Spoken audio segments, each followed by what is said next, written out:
Ang ilang sandata ay tanging matatagpuan lamang sa mga kamay ng mga may pribilehiyo. Ang mga ito ay tinatawag na divine weapons o banal na sandata. Ang mga sandatang ito ay pagsasakatawan ng kaluluwa ng isang tao.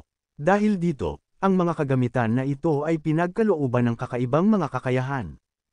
Isang marangal na pamilya ang minsang tumalo sa Diyos ng kasamaan na si Catastrophe Duce. Mula pa sa kanilang kapanganakan, taglay na ng bawat miyembro ng pamilya ang lahat, mga katawan na angkop sa pakikipaglaban, pambihirang talento sa pakikidigma, at mga banal na sandatang tunay na kahanga-hanga. Ipinanganak ang ating bida sa pamilyang ito, at nangangarap siyang maging dakilang bayani balang araw, buong pagmamalaking daladala ang kanyang mga banal na sandata. Ngunit hindi ito ang naging kapalaran niya. Sa panahon ng seremonya ng orakulo, kung saan lumilitaw ang banal na sandata ng isang tao, napag-alaman niyang wala siyang taglay na ganoong sandata. Siya ang kauna-unahang kaso sa kasaysayan ng kanilang pamilya na nagkulang sa ganitong aspeto, at dahil dito, itinuturing siyang isang dakilang kabiguan. Itinuring siyang hamak at pinahiya, at tinawag na kahihiyan ng publiko. Ang pangalawang anak ng pamilya, si Zane, ay natural na malamig ang pakikitungo. Para sa kanya, ang mga taong tulad ng bida na walang banal na sandata ay hindi karapat-dapat manatili sa kanilang angkan. Ginamit niya itong dahilan upang paulit-ulit na saktan ang bida, sa paraang tila di sinasadyang masahe sa kanyang mukha, mga pansamantalang sesyon ng facial harmonization. Pinanood lamang nina Jessica at Sarah ang lahat. Si Jessica, sa partikular, ay tila tuwang-tuwa sa pagpapahiya. Si Sarah naman ay hindi sang-ayon sa nangyayari. Tinangka niyang pumihil, ngunit pinatulad siya ni Jessica, dahilan upang siya ay matamba. Ginawa ito ni Jessica dahil tinawag si Sarah doon hindi upang tumulong, kundi upang saksihan kung ano ang kinahihinatnan ng mga mahina at walang kinabukasan. Hindi siya dapat makialam. Nang makita ng bida na tinatapakan ni Jessica ang ulo ng kaibigan niyang si Sarah, siya ay nabahala. Ngunit nasa gitna siya ng sapilitang masahe, at naalala ang katotohanan ng kanilang sitwasyon. Tinawag siya ng kanyang salarin bilang maruming hybrid, at sinabing masyado raw silang malapit sa isa't isa. Habang binubugbog siya, patuloy rin siyang ininsulto. Sila'y mga anak ng mga concubine kaya't palagi silang tinutukso at tinatawag na moths. Pagkatapos ng pananakit, humingi siya ng tawad kay Sarah dahil hindi niya ito naprotektahan. Ngunit ngumiti ang dalaga at sinabing huwag siyang mag-alala, ipinangako niya kasing palagi siyang nasa tabi nito. Ngunit ayaw ng batang lalaki na manatili sa ganoong kalagayan. Sinabi niya na magiging malakas siya, kahit wala siyang banal na sandata. Nangako siyang paprotektahan niya si Sarah kahit ibuwis pa niya ang kanyang buhay. Nagyakapan sila at nagpasalamat si Sarah sa pangako niyang iyon. Ngunit hindi niya nagawang tuparin agad ang pangakong iyon, sapagkat ilang araw lang ang lumipas, siya ay pinalaya sa kanilang pamilya. Siya ay labis na nagluksa at napuno ng puot dahil alam niyang si Sarah ay tiyak na uusigin. Kailangan niyang maging sapat na malakas upang iligtas ito mula sa lugar na iyon. Ang pagmaster ng karaniwang sandata ay walang saysay laban sa mga kabalyerong may banal na sandata. Kaya, kailangan niyang lumakas ng higit pa. Sa totoo lang, wala na siyang ibang opsyon. Naglagay siya ng bag ng pera sa isang tindahan. Ipinakita niya ang mga gintong barya at sinabing bibilhin niya ang isang sandata ng bawat uri. Isang kakaibang kahilingan. Inakala ng may-ari ng tindahan na magsisimula siya ng sariling digmaan. 2 taon ang lumipas mula nang siya'y mapalayas. Nakasakay sa kabayo, patuloy siyang naglalakbay. Marami na siyang natutunan, ngunit wala pa rin siyang banal na sandata. Sa harap niya ay nakatayo ang maraming kaaway, mga mapanganib na halimaw. Marami siyang sandatang maaring gamitin laban sa kanila. Sabik siyang magsimula ng labanan, sapagkat na-master na niya ang lahat ng sandata, kaya siya ay naging kahanga-hanga. Mayroon pa nga siyang baril, na mainam para sa pangungulekta ng utang sa mga pasaway. Wala nang magagawa ang mga nilalang laban sa kanya. Sa pagtatapos ng laban, may isang lalaking may hood na nanunood sa lahat. Sa huli, nagsalita ito sa binata. Nais niyang malaman kung palagi ba nitong dala ang lahat ng mga sandatang iyon. Ito raw ba ang pinuproblema ng isang taong bigong magkaroon ng banal na sandata? Nakalimutan na ng binata ang tungkol sa bitag na iniwan ng lalaki. Ang lalaki ay naghahanap ng taong mapagkakatiwalaan, may sapat na potensyal upang maging isang dakilang bayani. Ang impresyon ng bida sa lalaking ito, tila siya ay isang baliw. Ngunit may bugzo ng asul na liwanag sa kamay ng lalaki at bigla siyang nagpaputok ng enerhiya papunta sa binata. Isang makinang na bagay ang lumitaw sa harap niya, parang sandata, at labis siyang namangha sa pangyayari. Sinabi ng lalaki na ipinagkakatiwala niya ito sa binata, isang bagay na iniwan niya. Nakatusok sa lupa, kumikislap ito habang naglalabas ng enerhiya. Akala ng bida ay espada ito at nilapitan niya ito hanggang sa mahawakan niya. Ngunit napagtanto niyang ang kanyang natanggap ay hindi espada, kundi ang kaluban lamang nito. Ang Divine Sheath of Avalon, isang bagay na nagbibigay kakayahan sa may-ari na itago ang isang banal na sandata at ipasa ito sa iba. Ipinapasa mula henerasyon sa henerasyon, taglay nito ang mga sandata ng 5 pinakadakila sa kasaysayan. Sinumang makakagamit nito ay magkakaroon ng pinakamahusay na mga sandata sa buong mundo. Ang determinasyon ng batang lalaki ay nakatuon sa ganap na pagmaster ng bagay na iyon. Mula nang mangyari ang kaganapang iyon, 3 taon na ang lumipas. Kasama niya ang kanyang tagapagturo at isang espadang may kapangyarihan ng dragon na lumilipad sa kalangitan. Galit na galit ang nilalang at sumugod sa kanila. Inihanda na nito ang apoy nito, handang lipulin ang lahat ng may buhay sa mundo. Ngunit ang init na iyon ay hindi naging alalahanin para sa bida. Hindi siya natakot o nagpakita ng kahit anong emosyon. Agad niyang tinawag si Avalon, at lumitaw ang puting kaluban sa kanyang kamay. Hinawakan niya ito na para bang bubunutin niya ang espada. Pagkatapos ay tumutok siya at inutusan ang kapangyarihan nitong magpakita. Isang matinding liwanag ang sumiklab mula sa banal na kagamitan. Sa kanyang kamay, isa pang liwanag ang lumitaw hanggang sa tuluyang mabuo sa kanyang palad ang windshield ng 1 kilos. Sapat ang lakas nito upang lumikha ng epektibong proteksyon laban sa apoy ng dragon. Bilang ganti, tinawag niya ang Stormhammer Mjolnir. Nakaposisyon ito ng maayos upang durugan ang nilalang. Tumalon siya sa dragon, tangan ang martilyo, handang ibigay ang napakalakas na hampas. Isang hampas lang ang sapat, napasubsob ang ulo ng halimaw sa lupa.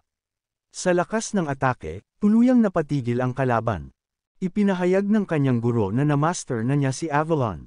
Sinabi nito na maaari na siyang magpunta sa kanyang kapatid na babae, kahit isang S-rank paladin ay hindi na makakapigil sa kanya ngayon. Sa pagkakarinig nito, napuno ng pag-asa ang mga mata ng bata. Masaya niyang sinabi na susundin niya ang utos.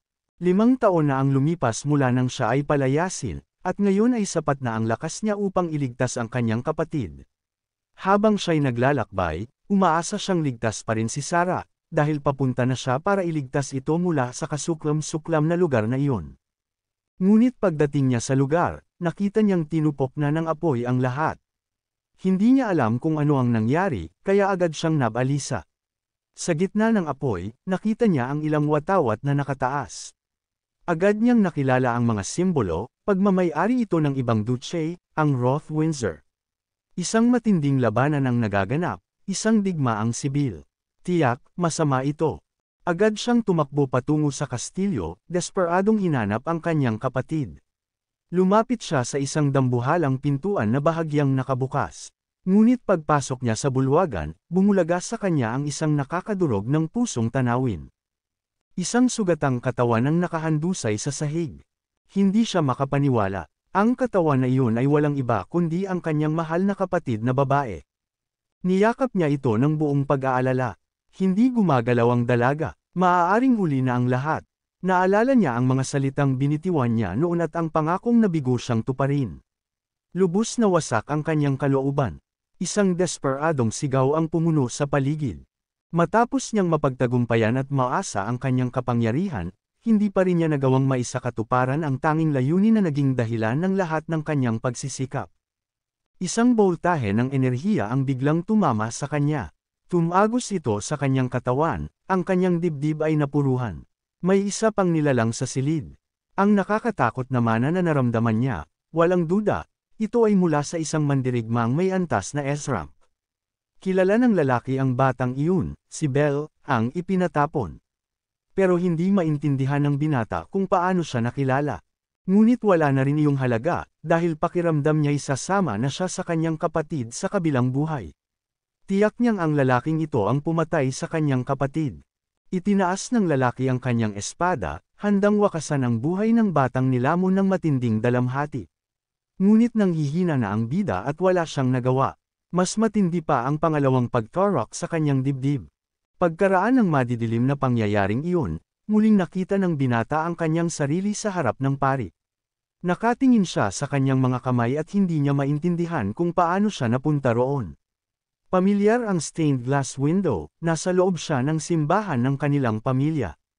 Isinasagawa ang seremonya, tiyak niyang patay na siya. At kung ito nga ang seremonya, isa lang ang paliwanag, bumalik siya sa nakaraan. Inutusan siya ng pari na ipikit ang mga mata at isipin ang kanyang divine equipment. Alam na ng bata ang mangyayari dahil sa puntong ito ng kanyang buhay, hindi pa siya nagtataglay ng Avalon at inaasahan niyang itatapon siya muli upang muling simulan ang kanyang paglalakbay. Ngunit may nangyaring kakaiba, lubos siyang namangha, walang duda, ang nakita niya ay si Avalon. Naniniwala siyang sa pagkakataong ito, magagawa niya ang lahat. Sa taglay na kapangyarihan ngayon, kaya na niyang baguhin ang tadhana. Ngayon magsisimula ang tunay niyang buhay. Tinitigan ng batang lalaki ang kaluban sa kanyang mga kamay, batid ang napakalaking kapangyarihang taglay nito. Isa itong bagay na sobrang bihira, kaya pati ang pari, na noon pa'y hindi pa nakakita ng ganoon, ay may nais sabihin. Inakala ng bata na sasabihin ng pari na hindi posibleng lumaban gamit ang isang kaluban. Ngunit laking gulat niya nang sinabi ng pari na hindi iyon ang nais niyang sabihin. Gayunman, punong-puno ng tiwala sa sarili, tiniyak ng bata na hindi siya dapat mag-alala, dahil iyon ang pinakadakilang divine weapon sa buong mundo. Ngayon, naglalakad siya sa mga pasilyo ng kastilyo, hinahanap ang kanyang kapatid. Kung bumalik nga siya sa nakaraan, dapat ay buhay pa si Sarah. Sariwa pa sa kanya ang mga alaala ng nakaraang buhay, kaya't labis ang kanyang pag-aalala. Sa wakas, narating niya ang pintuan ng silid ng kapatid. Narinig ng batang babae ang pagbukas ng pinto. Ngumiti si Sarah ng malapad sa pagdating ng kanyang kapatid. Buhay siya, at ligtas. Taglay pa rin niya ang kagandahang matagal nang nakatatak sa alaala ng binata. Nang makita ang kapatid na lalaki na hindi niya inaasahang darating, agad siyang lumapit upang yakapin ito. Gusto rin niyang malaman kung paano ang naging resulta ng seremonya nito. Ngunit hindi na sumagot ang binata. Labis siyang nagalak dahil buhay pa rin si Sarah. Ang yakap na iyon ay napakabigla na napaisip si Sarah kung may masama bang nangyari sa kanyang kapatid. Hindi pa rin niya nalilimutan ang sakit ng nakaraang buhay kung saan hindi niya ito nailigtas. Ang alaala ng pait na iyon ay sariwa pa rin sa kanyang puso. Hindi niya hahayaang maranasan muli ng kanyang kapatid ang ganoong paghihirap. Ngayon, sa wakas, maaari na niyang tuparin ang kanyang pangako. Hindi nagtagal, nagreklamo na ang dalaga, masyado raw mahigpit ang yakap. Pero ayos lang daw iyon. Masaya pa rin siya na niyakap siya nito. Doon lamang niya napansin ang kakaiba sa mukha ng binata, may mga luhang dumadaloy mula sa kanyang mga mata at hindi niya alam kung bakit. Hinaplos ni Sarah ang ulo ng kanyang kapatid upang aliwin ito, at sinabing magiging maayos ang lahat dahil magkasama silang dalawa. Ang mga salitang iyon ay muling nagpainit sa puso ng binata. Sa mga sandaling iyon, pumasok ang nakakainis niyang kapatid sa silid. Napansin nito kung gaano ka-close ang mga moth na para bang naaasiwa siya. Matagal na niyang hinahanap si Belle. Siya si Zane, ang tunay na dahilan ng kalungkutan. Ayon sa maliit na hambog, narinig na raw niya ang balita. Nakakuha raw ng kakaibang bagay ang kanyang kapatid sa seremonya. Ayon sa kanya, ang pari ay mahilig makialam at tsismoso. Kinumpirma ni Belle na ang kanyang nakuha ay isang kaluban. Hindi maitago ng kapatid ang paghamak. Tumawa ito ng malakas at sinabing ang isang kaluban ay hindi sandata, at bagay na bagay daw iyon sa isang tulad ni Belle. Hindi raw nito kailanman magagamit sa laban, at silang dalawa ay tunay na mga hanggal. Napakuyom ng kamao ang bida. Nais na niyang bigyan ng hindi opisyal na, orthodontic procedure, ang hambog na kapatid. Ngunit sa halip binigyan niya ito ng pagkakataong bawiin ang kanyang sinabi. Hindi sanay si Zane na nakakakita ng kapatid niyang lumalaban pabalik, kaya hindi nito agad naintindihan ang tindig ng bida. Muling binalaan siya ng bida na bawiin ang kanyang sinabi. Ngunit ang hambog ay tila lalong nabuwisit. Pakiramdam niya'y hinahamon siya, kaya't lalo siyang nagalit. Ngayon daw ay tuturuan niya ng leksyon ang anak ng concubine. Sa kasamaang palad para sa hambog, ang bida ay dumaan na sa matinding pagsasanay sa loob ng maraming taon kasama ang kanyang tagapagturo. Isang malakas na suntok sa sikmura ang ibinigay niya, sapat para mapaisip ang hambog sa kanyang mga ginawa. Halos sa mukha ito, kung hindi lang nalipat na sa bituka ang kinain niya. Bumulagta ito sa lupa at napapulupot sa sakit. Marahil ay tinamaan ng atay at bumaba ang presyon ng dugo. Tiningnan siya ng bida at sinabing huwag niyang babuntaan si Sarah muli, o mapipilitan siyang turuan ito ng tamang asal. Galit na galit, tinawag siya ng hambog na kapatid na isang bastardo. Ngayon daw ay gagantay na siya gamit ang kanyang divine weapon. Ipagmamakaawa raw nito ang buhay niya. Susunugan niya raw ang kanyang balat. Kung gusto ng hambog ng tutuhanang labanan, sige. Sinabihan muna niya si Sarah na umurong dahil baka magiba ang ihip ng hangin. Ngunit tiniyak din niya rito na ayos lang ang lahat. Kaya niyang hawakan ang sitwasyon. Inihanda niya ang kanyang sarili sa labanan. Tinawag niya si Avalon, at sa kanyang kamay ay lumitaw ang mahiwagang kaluban. Tumangging maniwala si Zane, paano siya matatalo ng isang bagay na hindi man lang espada. Isa na siyang E-rank paladin. Para sa kanya, walang laban ang isang bastardong tulad niya. May punto siya, ang mga paladin ay nahahati sa mga ranggo batay sa lakas. Kapag nakatanggap ng divine weapon, automatikong F-rank. Kapag nakapag-channel ng mana sa kanilang sandata, umangat sa E-rank. Mula D-rank pataas, maaaring gamitin ang mana sa mga special attack. At para lumampas sa B-rank, kailangang maasa ang natatanging kakayahan ng sariling sandata. Nakakatawa na ipinagmamalaki pa ng hambog na siya ay E-rank lang. Malayo pa ang lalakbayin niya. Hindi man lang nenas ang bida. Sa sobrang kumpiyansa niya, lalong nag-init ang ulo ni Zane.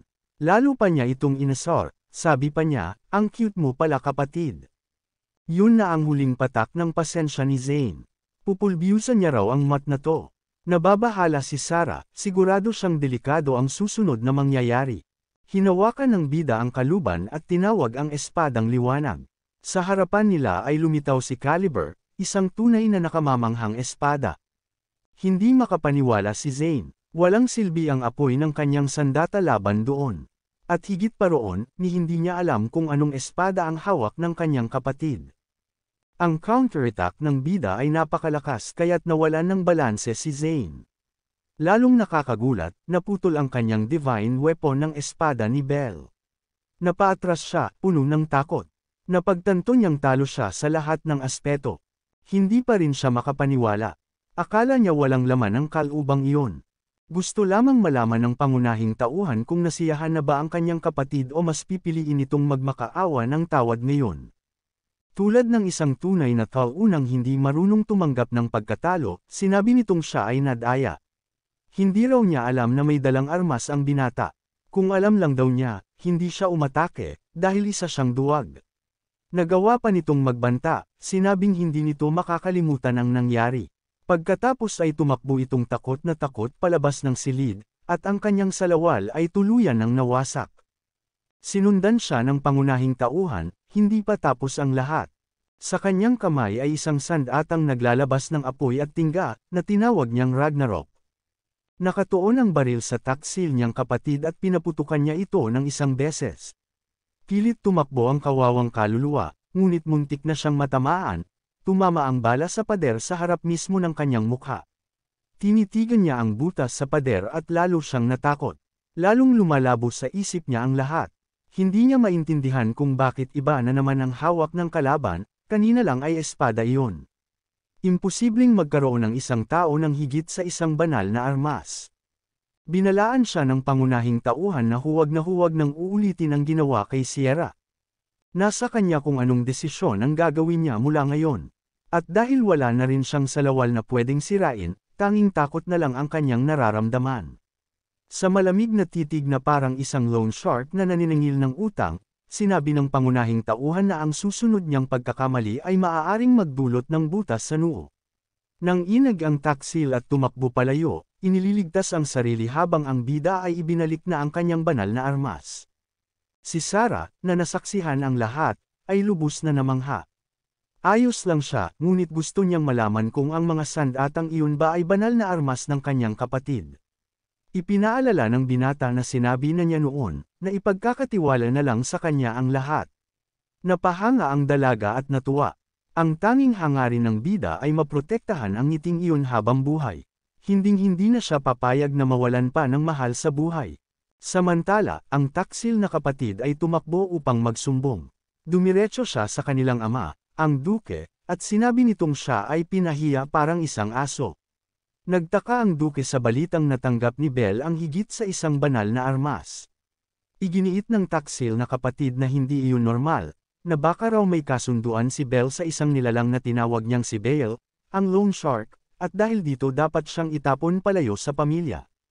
Ngunit binaliwala lang ng duke ang kanyang reklamo. Mas interesado siyang malaman ang potensyal ng pagkakaroon ng makapangyarihang tagapagmana. Tumayo siya mula sa kanyang trono at tinanong kung nasaan si Belle.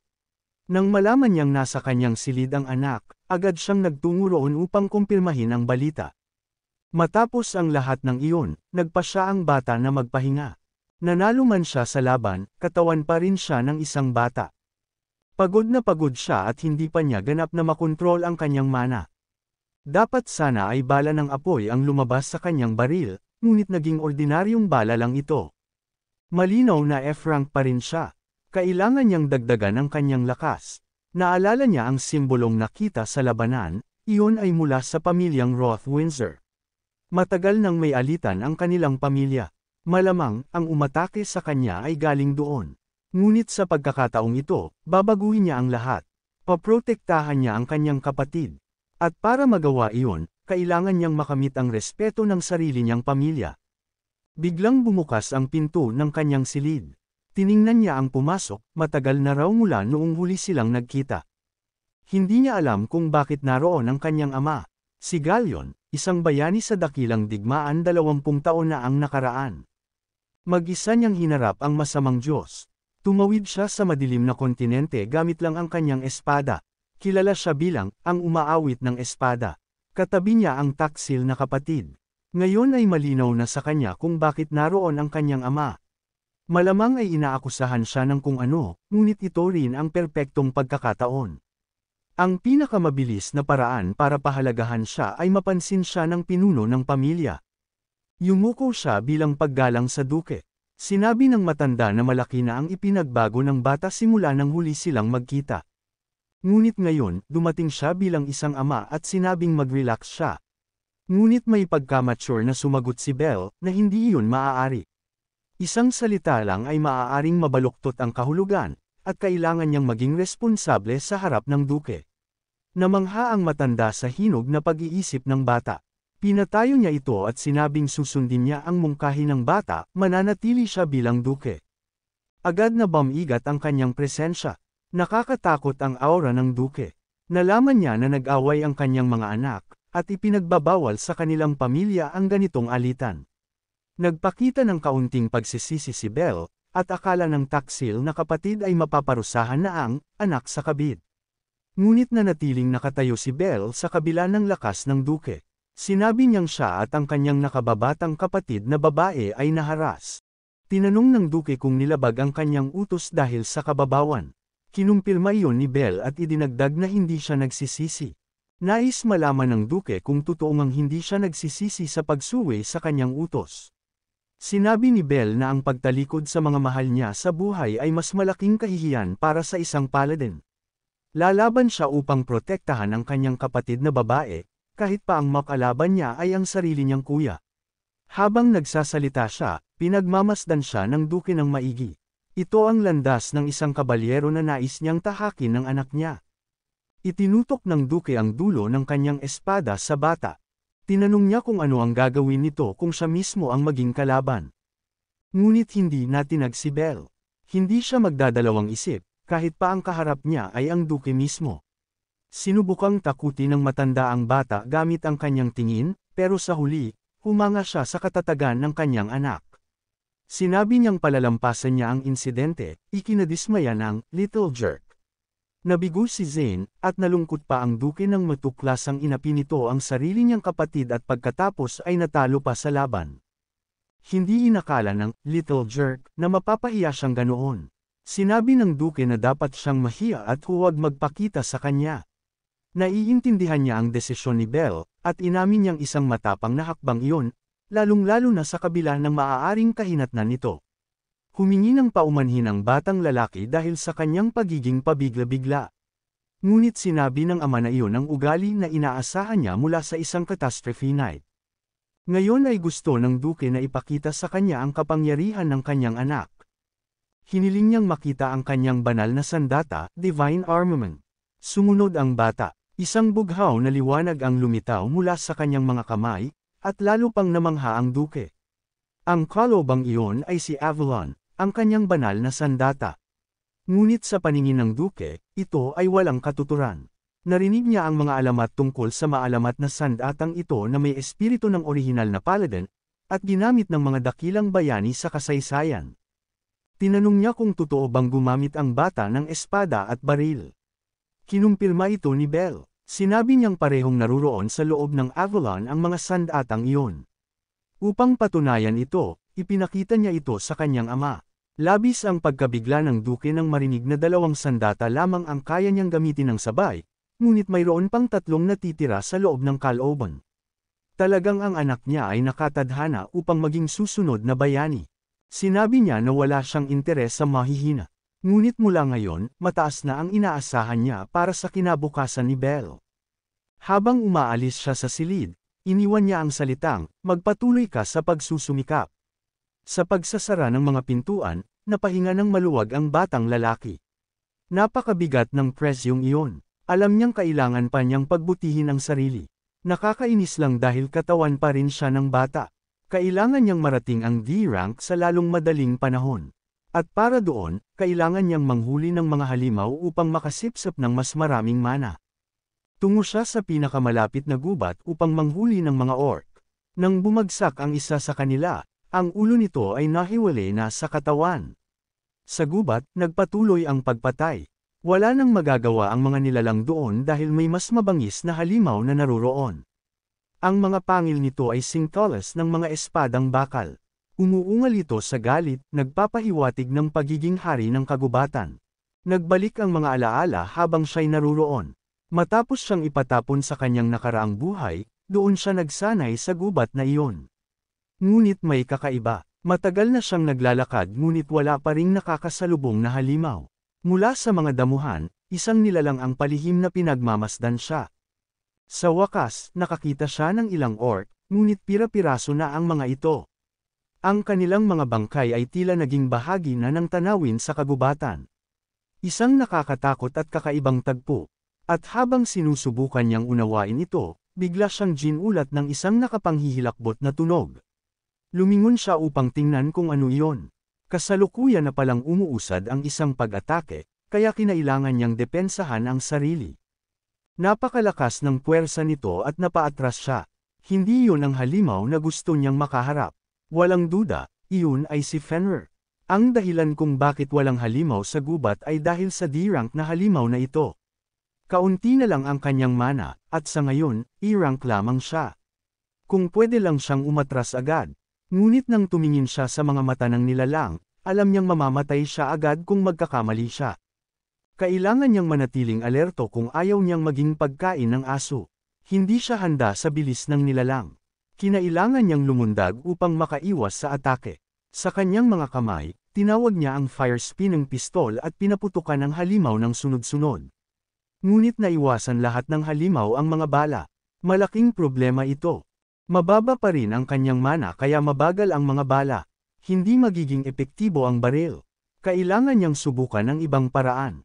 Kinuha niya ang kanyang espada at sumugod. Mapanlikha at matalim ang mga kuko ng halimaw. Ngunit naiwasan ng bata ang matinding hampas. Dahil doon, may pagkakataon siyang umatake. Tinaga niya ang halimaw, ngunit nakaiwas din ito. Kahanga-hanga. Hindi niya inakalang ganoon ito kagaling. Kailangang baguhin niya ang kanyang taktika. Malubha ang panganib. Kung nasa rurok lang siya ng kapangyarihan, matagal na sanang patay ang forest dog. Muli siyang sinugod ng galit na lobo. Alam ni Belle na hindi niya matutumbasan ang bilis ng halimaw. Sinubukan niyang tumayo at ipagtanggol ang sarili sa paparating na atake. Dahil dito, nakatanggap siya ng pinsala. Napalibutan na siya. Ngayon, hindi na siya makatakas sa sunod-sunod na atake. Unti-unti siyang nilalamon ng halimaw na papalapit na sa kanya, tila ba handa na siyang gawing merienda. Naalala niyang kaka-reincarnate lang niya, kaya hindi siya maaaring mamatay agad-agad. Kailangan niyang ipatawag ang Achilles Shield. Sa ganitong paraan, makakapagtanggol siya habang umaatake rin. Subalit, masyadong mabilis ang halimaw at natamaan siya mula sa gilid. Natamba ang batang lalaki at nabitawan ang kalasag. Kung magpapatuloy ang laban sa ganitong bilis, siguradong siya ang magiging susunod na pagkain ng halimaw. Walang silbi ang mga sandatang nagamit niya hanggang ngayon, at mahirap din gamitin ang maso dahil masyado itong mabagal para sa isang mabilis na kalaban. Iisa na lang ang natitirang sandata na pwede niyang subukan. Dahil wala na siyang pagpipilian, kailangan niya itong gamitin agad. Handa na ang halimaw para tapusin siya. Pumikit ang bata at nag-focus. Bago pa mandama po ang atake, tinawag niya si Aegis. Ngunit naisagawa na ang atake. Hindi inaasahan, walang nangyari. Isang guwantes na balot ng itim na enerhiya ang nasa kanyang kamay. Hindi niya gustong gamitin ito, pero mas mabuti na iyon kaysa mamatay muli. Muling sumugod ang halimaw, ngunit ngayon, mas mabilis pa ito. Subalit, tapos na ang laban. Maging si Belle ay naging mas mabilis rin. Hawak ang maso, nasa itaas na siya ng halimaw. Hindi na ito makakasabay sa bilis niya, at nakahanda na ang maso para durugan ang bungo ng halimaw. Isang malakas at eksaktong hampas ang tumama, dahilan para yumalulong sa sakit ang halimaw, habang nagsipagkalas ang mga ngipin nito. Ang Aegis ay ang kupitan ng kadiliman. Pinalalakas nito ang pisikal na lakas ng sinumang gumagamit nito. Ngunit hindi lang iyon. Unti-unti ring nagsisimula ang isang tinig sa isipan ng gumagamit na utusang sirain at pumatay. Buhay pa ang lobo, at mas galit pa. Sa paglipas ng oras, lalo pang lumalakas ang gumagamit ng Aegis, at kasabay nito ang paglalim ng pagnanais niyang pumatay. Hinintay niya ang susunod na paglapit ng halimaw habang mabilis na umiiwas sa bawat atake. Ngayon, ang lobo ang dehado. At si Belle, tila ba tunay na nag-e-enjoy sa laban. Sa wakas, hindi na nabibilang ang lobo sa mga nabubuhay. Napabuntong hininga ang bida, mabuti at natapos niya agad ang laban. Hindi maaaring tanggalin ang sandata habang nasa laban, at habang tumatagal, lalo lamang lumalakas ang epekto nito, hinihila ang gumagamit patungo sa kadiliman. Kailangan na niyang alamin kung bakit may Fenrir sa kagubatang iyon. Habang iniisip niya ito, napansin niya ang kakaibang anyo ng kanyang maso. Punong-puno ito ng enerhiya. Dahil napatay niya ang halimaw, maaari na niyang magamit ang mga katangian nito. Mas mainam ang tumalo ng malalakas na halimaw kaysa sa mga mahihina. At sabik na siyang subukan ito. Sa hardin ng kastilyo, nag-e-enjoy ang kanyang kapatid na babae sa ilalim ng lilam ng puno. Sa wakas, natapos na rin ang korona ng bulaklak. Umaasa siyang magugustuhan ito ng kanyang kuya. Ngunit bago pa man niya ito maibigay, may sumamsam ng korona mula sa kanyang kamay. Ngumiti ng mapanlait ang isang babae. Aniya, napakapangit ng korona mo, bagay na bagay sa isang maruming katulad mo. Ang pangalan ng babaeng ito ay Jessica. Gusto niyang malaman ang opinyon ni Spencer. Sang-ayon ang kakaibang itsura ng binata. Naruroon siya para lamang sundin ang mga utos ni Jessica. Nang ihagis ni Jessica ang korona sa hangin, agad itong winasak. Ginamit ni Spencer ang latigo niya para sirain ito. Hindi nagustuhan ni Sarah ang nangyari pero wala siyang kalaban-laban. Naiinip si Jessica. Wala raw kasi siyang magawa. May hawak siyang sandata at inimbitahan si Sarah na sumama sa kanya. Panahon na raw upang magsanay sa pagtutok. Agad siyang nagpaputok patungo sa batang babae na napaupo sa takot. Biglang lumitaw si Belle, hinarang ang bala gamit ang kanyang kalooban, sabay sabing siya na lang ang makipaglaro kay Jessica. Nabigla si Sarah, hindi niya man lang napansin ang pagdating ng kuya niya. Wala siyang ideya sa paligid, at hindi niya namalayan ang sinuman. Sinabi ni Belle na naghahanap din siya ng dahilan upang masubukan ang kanyang banal na sandata. Hindi naintindihan ni Jessica ang sitwasyon. Wala raw munting halimaw ang makakaharang sa kanya. Si Belle ay abalang inaalo ang kapatid, sinasabing magiging maayos ang lahat. Ngayon, may kailangan siyang ayusin kasama ang arroganting babae. Sinubukang umasta ng nakakatakot ang lalaking may nakapandidiring buhok. Alam ni Belle na isa lang itong alalay ni Jessica. Kaya hinarap niya ito bilang anak ng duke. Pero wala siyang balak igalang ang anak ng isang concubine. Lalong ikinagalit ito ng bida. Gusto ni Jessica malaman kung saan nanggagaling ang kumpiyansa ni Belle. Mahina raw siya at sinuwerte lang sa pagkatalo ni Zane. Akala nila ay tsamba lang at pabaya si Zane. At dahil kalooban lang ang gamit niya, siya raw ang pinakamasahol sa lahat. Pumikit si Belle at sinabing mas mabuting siya mismo ang makakita ng totoo. Kung ang meron siya ay swerte o talento, wala sa inaasahan ni Jessica ang mangyayari. Nagsimula siyang kabahan. Agad niyang inutusan si Spencer na tapusin ang basura sa harap nila, at ito'y ginawa ng may galit. Kahit saan tumama ang letigo ni Spencer, may nabubuong yelo. Pero kahit ganoon, hindi ito ikinabilib ni Belle. Si Spencer ay isang D-rank paladin, at ang kanyang banal na sandata ay isang ice whip. Mas malakas siya kaysa sa little jerk na E-rank lang. Pero ang bida ay ang bida. Sinabi ng binata na papalibutan niya ng yelo ang binti ng kanyang kalaban upang hindi ito makatakas. Susunod ang mga braso, katawan, hanggang hindi na ito makagalaw, at tatapusin ng paulit-ulit na sampal sa mukha hanggang hindi na ito makilala.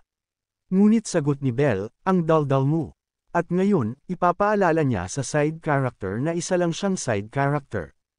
Binalaan siya ni Spencer na huwag siyang maliitin. Gagawin daw niya si Belle na parang ice pop. Pinalusob niya ang letigo kay Belle, pero madaling naiwasan ito ng bata.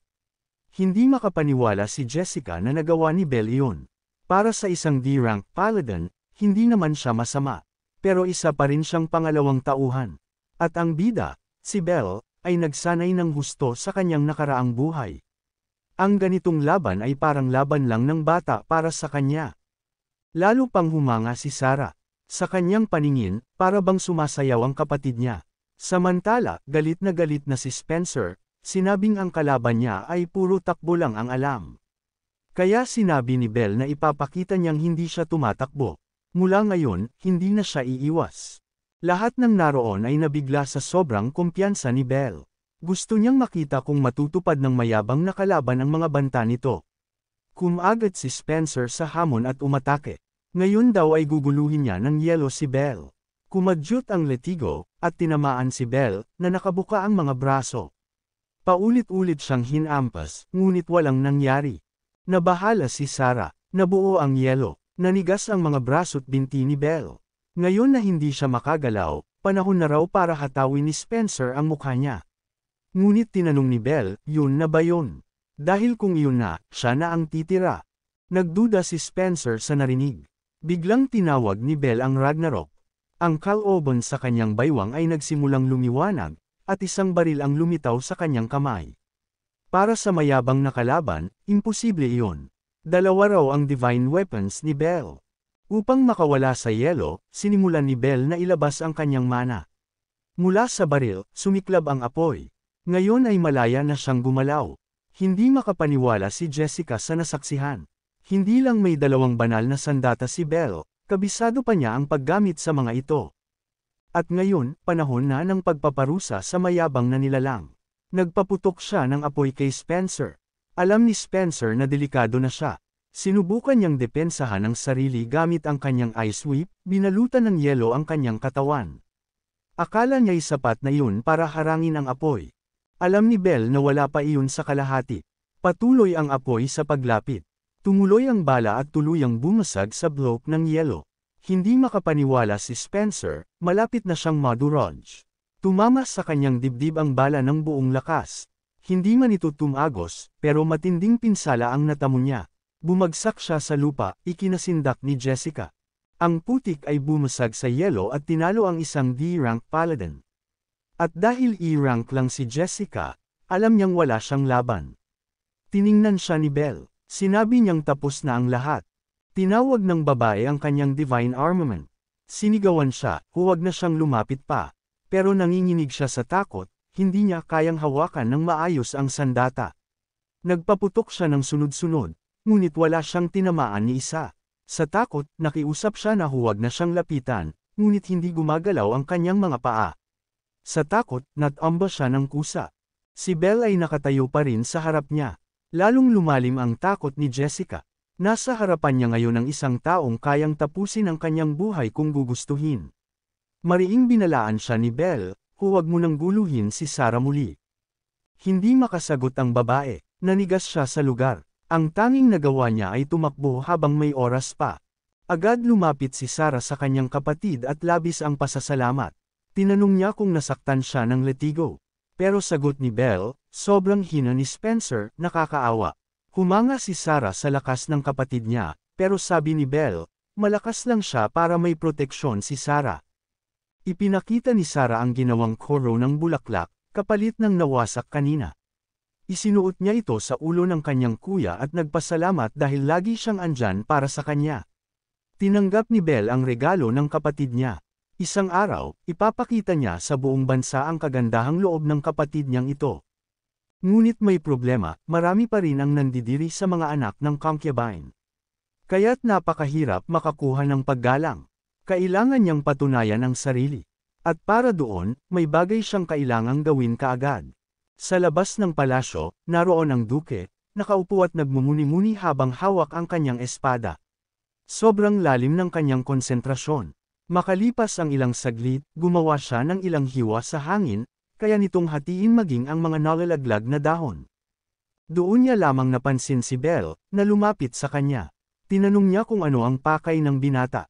Lumuhod si Belle bago pa man magsalita. Natuwa ang duke sa ganoong paggalang at formalidad. Sinabi ni Belle na nais niyang humingi ng pahintulot. Naging interesado ang duke. Ano ang gusto mong hingin?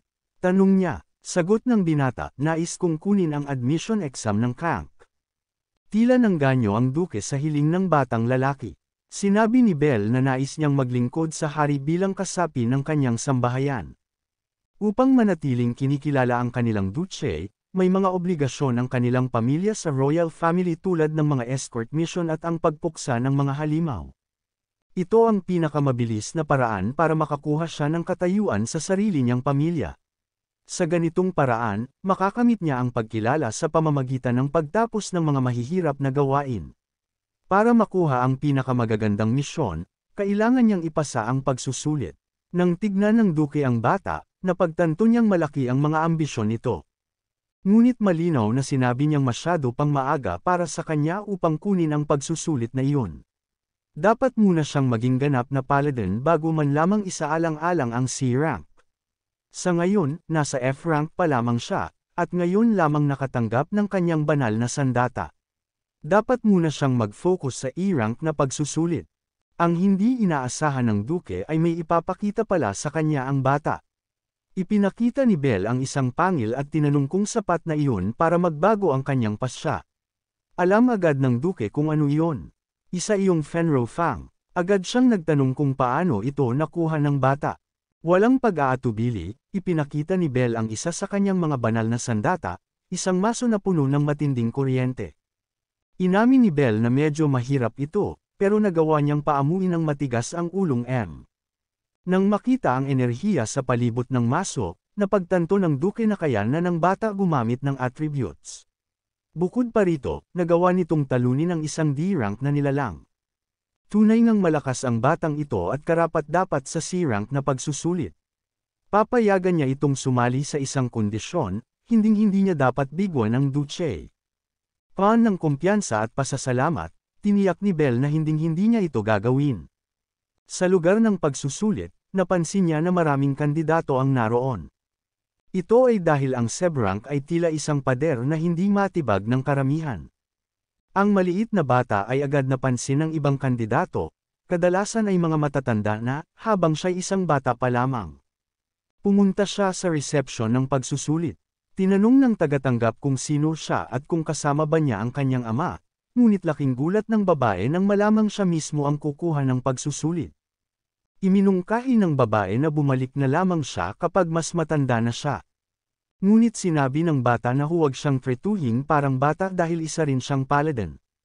Habang nag-uusap sila, may lumapit kay Belle at sinabi ang tigilan na ang pagpapanggap bilang paladin.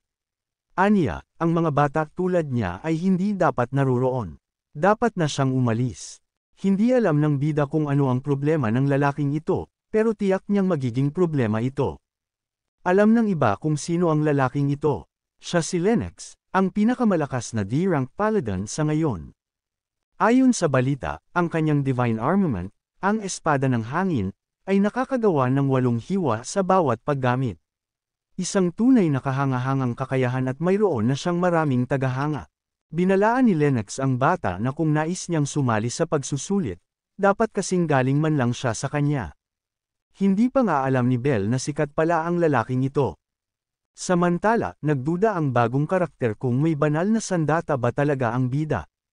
Hinawakan ni Belle ang kaluban sa kanyang baywang at sinabing naroon iyon. Nang makita nilang kaluban lang iyon, nagtawanan ang binata, iniisip na imposibleng lumaban gamit ang ganoong basura. Nagtawanan din ang ibang kandidato. Hindi nila inakala na may banal na sandatang ganito kapathetek, at masaya silang hindi sila ganoon. Sinabi ni Lennox na wala siyang pakialam kung gustong itapon ng bata ang buhay niya, pero nakaiinis lang na tila naging pantay sila dahil pareho silang kandidato. Bago umalis, sinabi niyang dapat bumalik na lamang ang batang iyon sa kondangan ng kanyang ina. Pagkatapos ng nakakainis na eksenang iyon, sinabi ni Belle sa sekretarya na irehistro na siya agad. Tinanong siya kung sigurado ba siya sa kanyang desisyon, ngunit hindi siya natinag. Upang makasali, kailangan niya ng rekomendasyon mula sa isang B-rank knight pataas, at dapat ay D-rank na siya. Sa tulong ng sulat ng rekomendasyon, malulutas ang lahat ng issue. Alam ng babae na napakabihira na may magre-rekomenda ng isang bata. Ngunit nang mabasa niya ang sulat, napagtanto niyang galing ito sa Duke of Catastro mismo. Doon lamang niya napagtanto na ang batang nasa harap niya ay anak mismo ng duke. Nagtipon-tipon ng mga kalahok sa arena, ang lugar kung saan gaganapin ang pagsusulit. Sinimulan na ng tagapagsanay ang pagpapaliwanag kung paano ito gagawin. Una, sila'y dadalhin sa isang dungeon gamit ang teleportation stone. Mayroon silang 5 oras para makabalik dala ang Jewel of Light. 3 lamang ang meron sa loob ng dungeon. Tanging ang mga makakakuha ng mga hiyas ang maipapasa at mapopromote. Sigurado ang arroganting karakter na siya ay magiging isa sa mga mananalo. Ang mga kalaban sa harap niya ay tila natatakot habang ang bida ay nahihiya para sa kanya. Pagkatapos ng paliwanag, tinanong ng instructor kung handa na ang lahat. Dahil sa sabik na tugon ng mga kandidato, magsisimula na agad ang pagsusulit. Dumating na ang oras ng bida na pumasok sa dungeon gamit ang bato. Nagliwanag ng matindi ang silid, at naramdaman niyang tila dumaan siya sa isang portal. At sa wakas, nasa loob na siya ng kuweba. Tila ipinadala ang bawat isa sa magkaibang lokasyon sa loob, kaya kailangan niyang magpasya kung aling landas ang tatahakin. Bagamat malaki ang piitan, marami siyang oras para tapusin ito. At dahil may pagkakataon siya, sayang naman kung hindi niya ito lubusang pakikinabangan. Maraming nilalang sa piitang ito, at habang mas marami siyang natatalong halimaw, mas lalo ring lumalakas ang kanyang mana. Agad niyang hinawakan ang kanyang espada, determinado siyang patayin ang bawat nilalang na naroon. Samantala, nahihirapan ang ibang mga kandidato sa loob ng piitan sa pagharap sa mga halimaw. Mabagsik at mapanganib ang mga ito. Ang mga mata ng mga butiking iyon ay nakakakilabot at mararahas, sapat upang takutin ang mahihina. Hindi maintindihan ng mayabang na karakter kung bakit nahihirapan ang iba sa mga halimaw na sa tingin niya'y mahihina lang. Madali niya itong pinupuksa habang may nakangiting mapagmataas sa kanyang mukha. Dahil dito, kumangas sa kanya ang ibang mga kandidato at nagpatuloy siya sa pagpatay sa mga halimaw. Sa sobrang kumpiyansa, sinabi niyang hindi siya tulad ng mga karaniwang tao. Sa totoo lang, nakakainis para sa kanya ang antas ng kahirapan. Masaya ang ibang karakter na sumama sa kanya para sa kanilang kaligtasan. Kasama nila, nagbabala si Lennox na magkakaroon sila ng pribilehiyong masilayan ang kanyang galing, at na ang mga mahihina tulad nila ay bagay lang magpagala-gala. Pagkalipas ng ilang oras ng paggalugad, nakita ng grupo ang isang napakalaking pinto. Tila ito na ang huling silid. Umasa siyang may tunay na hamon siyang mahaharap doon. Sa hindi inaasahang pangyayari, maraming D-rank na halimaw ang naroon, at may mga hiyas sa isang altar sa dulo ng silid. Isa sa mga halimaw ang lumapit sa grupo. Kumpiyansa si Lennox na madudurog niya ito, kaya agad siyang sumugod at nagpakawala ng sunod-sunod na mga hiwa gamit ang kanyang espada. Ngunit napakatibay ng katawan ng halimaw at tila walang epekto ang kanyang mga atake. Panahon na para gumanti ang halimaw. Sa unang pagkakataon sa piitan, naramdaman ng mayabang na karakter ang tunay na panganib. Napakalakas ng suntok ng halimaw kaya nawalan siya ng balanse, at hindi siya makapaniwala na walang epekto ang kanyang mga atake. Maging ang ibang mga karakter ay nagulat sa nangyari. Agad silang nag-alala dahil ngayon ay napansin na rin sila ng ibang halimaw.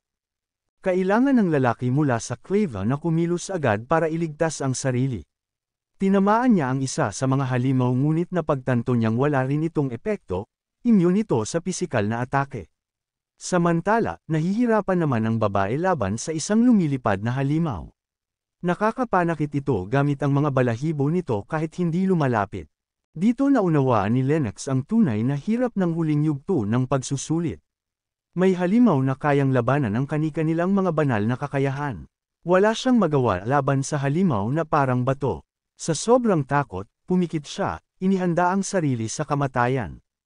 Ngunit bago pa man tumama ang halimaw, wasak na ito. Nagulat siya nang imulat ang mga mata. Nakahinga ng maluwag si Belle, kung nahuli pa siya, baka hindi na niya ito naabutan.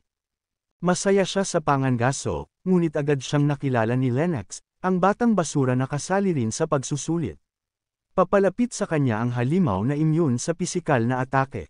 Kinailangan ni Belle na magbago ng estratehiya para dito. Ang espada ang tamang sandata sa pagkakataong ito. Nabigla si Lennox nang makita niyang nagbago ang anyo ng banal na sandata ng bata. Sa isang iglap, pinaslang ni Belle ang halimaw. Ngayon, kailangang harapin ang lumilipad na halimaw. May angkop siyang kagamitan para rito, isang sandatang kayang magpakawala ng sunod-sunod na bala. Tinadtad niya ito ng bala hanggang sa naging butas-butas ang katawan nito. Hindi makapaniwala ang ibang karakter sa lakas ng bata, lalo na't ang tanging gamit niya ay tila isang walang laman na kaluban. Wala ring ideya si Lennox kung paano siya nagkaroon ng maraming banal na sandata, at higit pa roon, sanay na sanay siya sa paggamit ng bawat isa. Dahil kapos na ang oras, kailangang tapusin agad ni Belle ang laban. Habang nakatayo sa gilid, hindi makapaniwala ang mayabang na karakter sa galing ng bata. Patuloy sa pagpatay ng mga halimaw ang pangunahing karakter. Nang matapos ang lahat, lumapit na siya sa altar kung saan naroon ang mga hiyas. Lumapit ang ibang mga karakter, handang magpa-impress, isang bagay na labis niyang kinasusuklaman. Agad nilang ipinakita ang kanilang tunay na kulay ng litin ang dating pinupuri.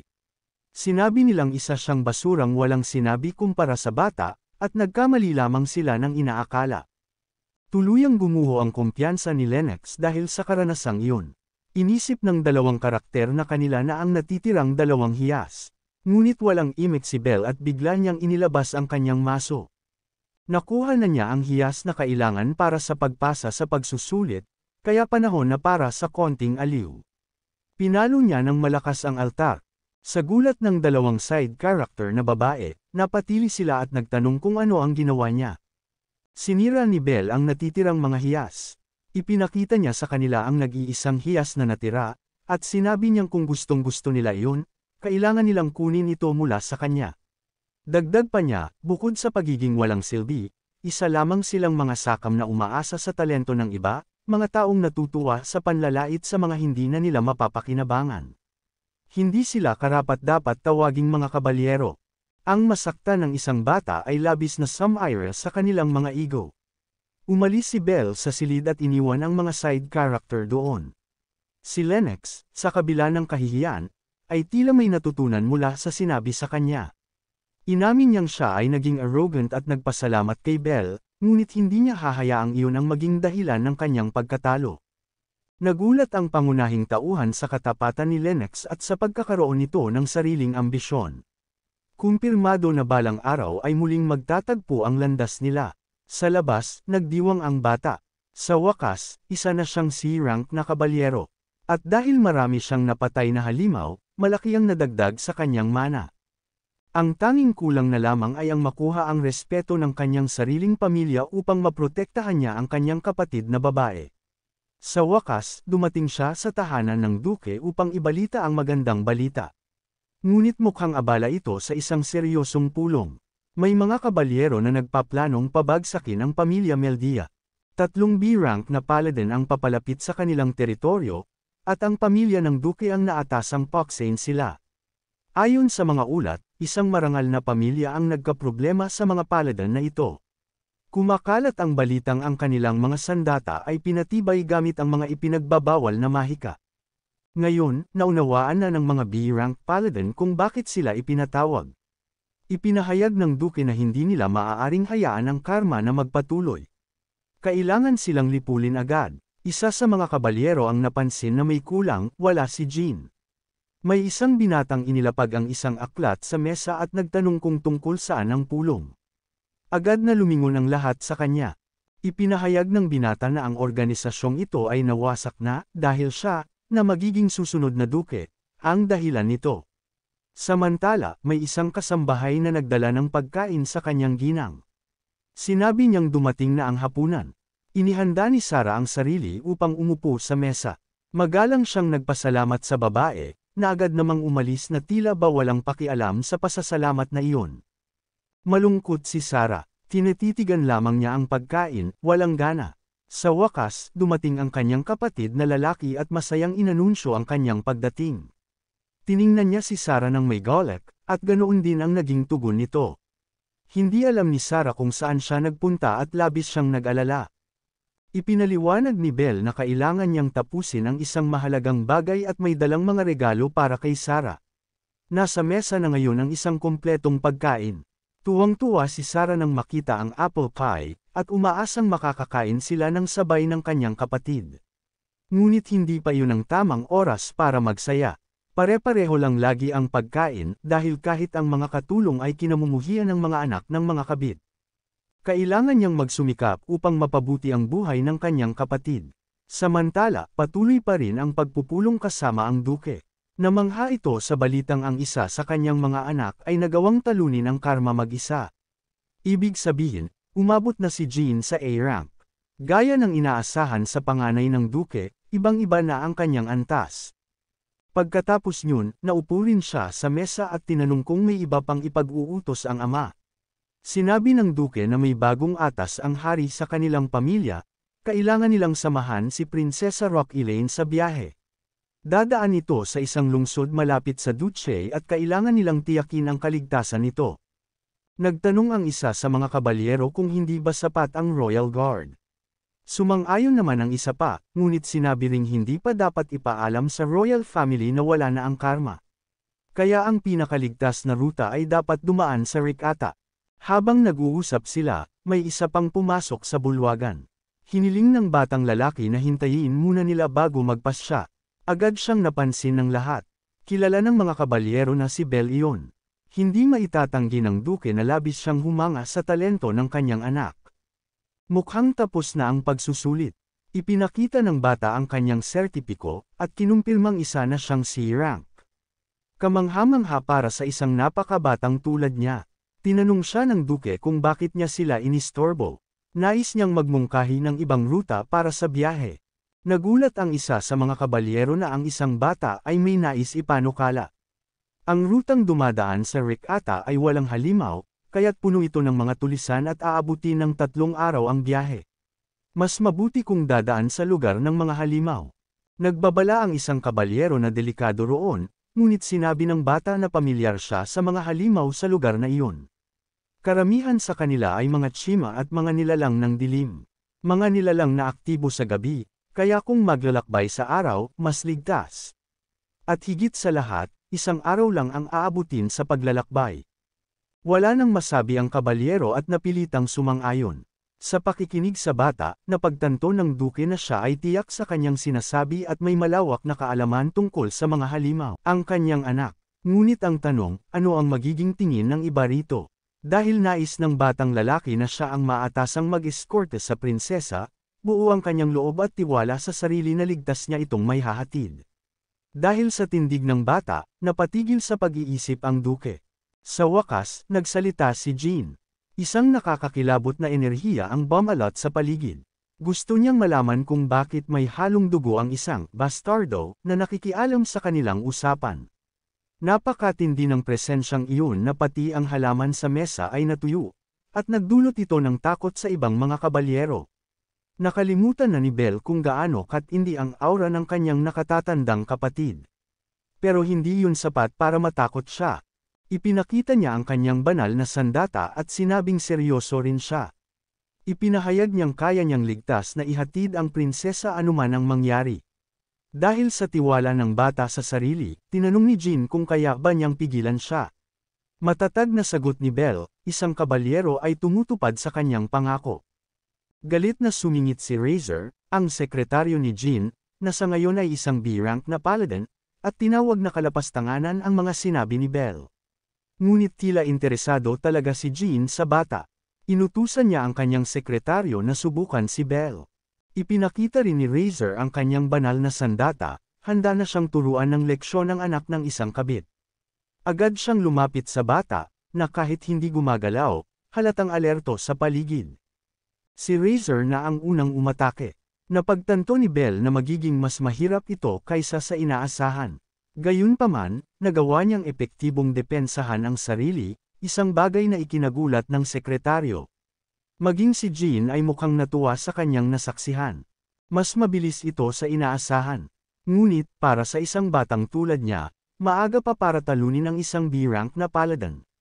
Matigas at may awtoridad, inihayag ng duke na sapat na iyon. Ipinahayag niyang si Belle na ang magiging responsable sa misyong iyon. Nagtanong si Razor kung seryoso ba ang duke sa desisyong iyon. Dahil wasak na rin naman ang karma sa kamay ni Jean, magiging kawili-wili itong unang misyon para sa bata.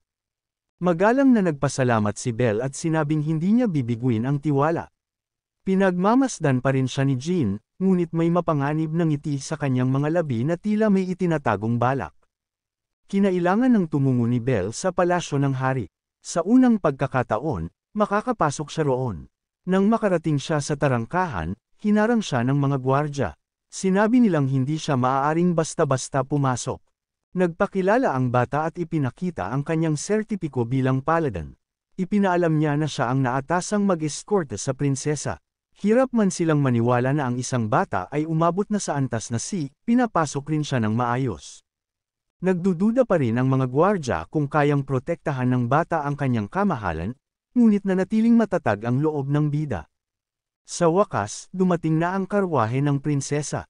Sinabi niya na cute daw ang kanyang tagapagbantay. Humingi siya ng paumanhin, at sinabing hindi na niya ito kakailanganin.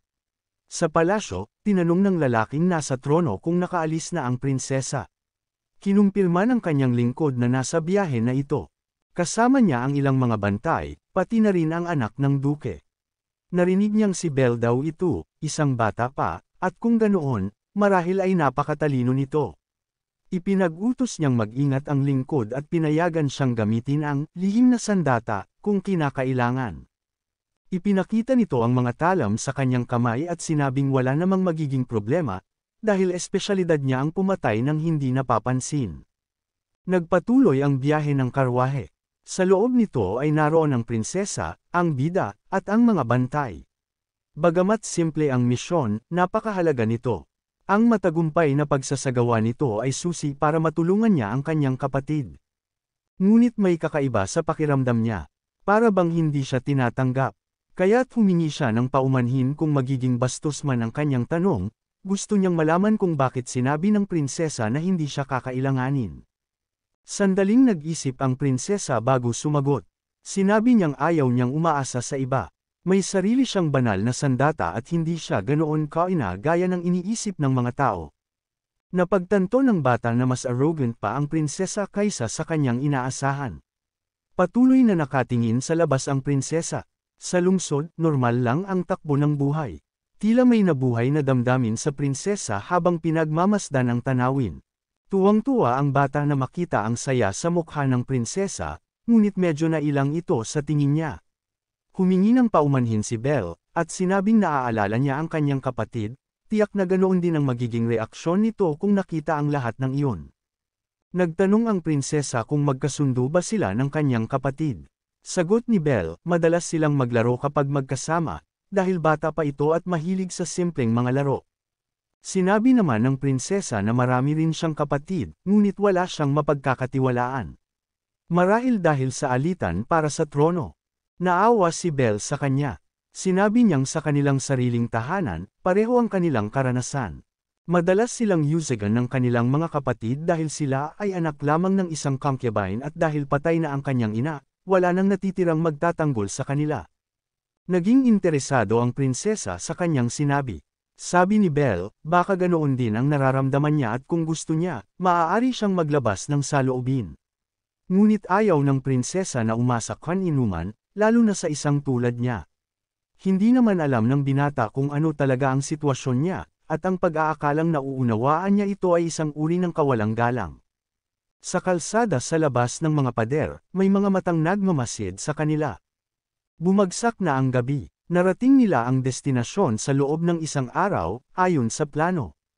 Pero para sa prinsesa, napakabigat ng paglalakbay. Bumukas ang tarangkahan at siya ay tinanggap. Subalit hindi niya kilala ang kabataang sumalubong sa kanya. Ang pangalan nito ay Peter, isa sa mga kabalyero ng kaharian, at sinabi nitong matagal na nilang inaasahan ang kanyang pagdating.